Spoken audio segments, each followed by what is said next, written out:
He done everything through our $47 million Homes for Australians plan. But what's clear is that we need to do more. I think really what this does is level the playing field. This federal budget has been described as a budget for first home buyers. However, if you peek behind the curtain just a little bit, you can see there's massive problems with this. And today I'm going to talk about one big massive problem which, if it goes on, if it goes through, it's going to close the window for certain types of first home buyers. So what am I talking about? I'm talking about the negative gearing rules that are coming. So what's basically happening is the government are closing down a lot of these tax loopholes for investors, and they're wanting investors to help with supply. So they're not cutting the loopholes completely, they're only leaving the loopholes to be accessed by buying new homes, house and land packages, for example. There's a massive problem here because first home buyers use house and land packages to get into the market. Why do they do that? Because the government provides lots of incentive for people to buy house and land packages. If you want me to make that a bit clearer, let's use an example down here in Victoria, because I can give you those figures off the top of my head. Let's say you buy an $800,000 property down here in Victoria.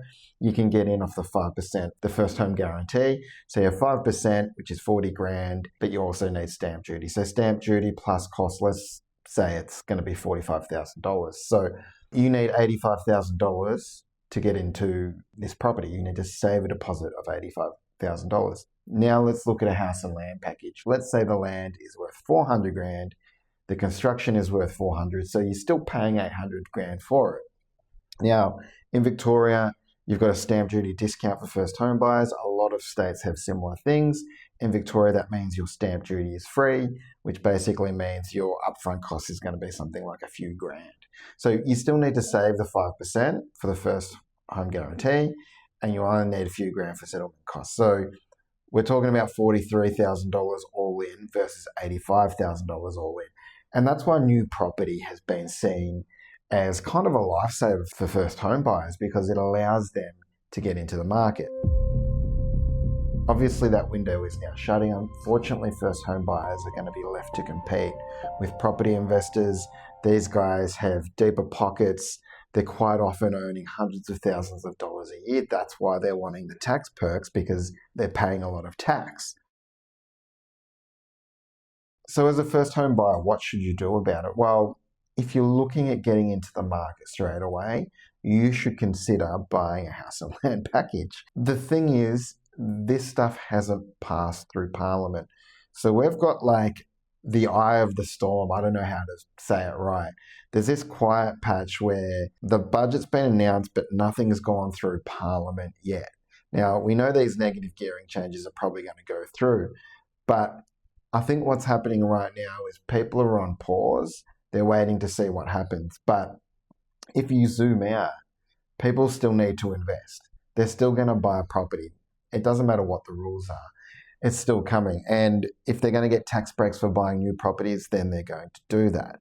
So if you are looking to get into the market via house and land, it could potentially be something that you want to get done sooner rather than later. So if you are someone that's looking to get into the market via the house and land package, just because it's easy to get in with the cheaper deposit, that's something you should be looking at now as a possibility. I know there's a lot of uncertainty as well for first home buyers.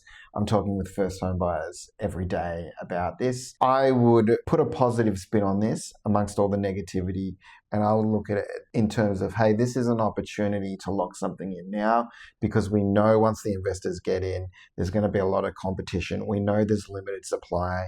If you've looked into buying a house and land package before, you would know that places like Melbourne, Brisbane, Perth, pretty much anywhere, these places are really scarce. House and land packages are really scarce. So there is a window that's being still left a little bit ajar for first home buyers. Guys, I have other videos on this channel. If you want to know more about the 5% deposit scheme, because that's really popular at the moment, feel free to go on, give the channel a subscribe while you're there, watch the 5-minute video, and if you need help getting into the market, my links are below to discuss in person. Cheers.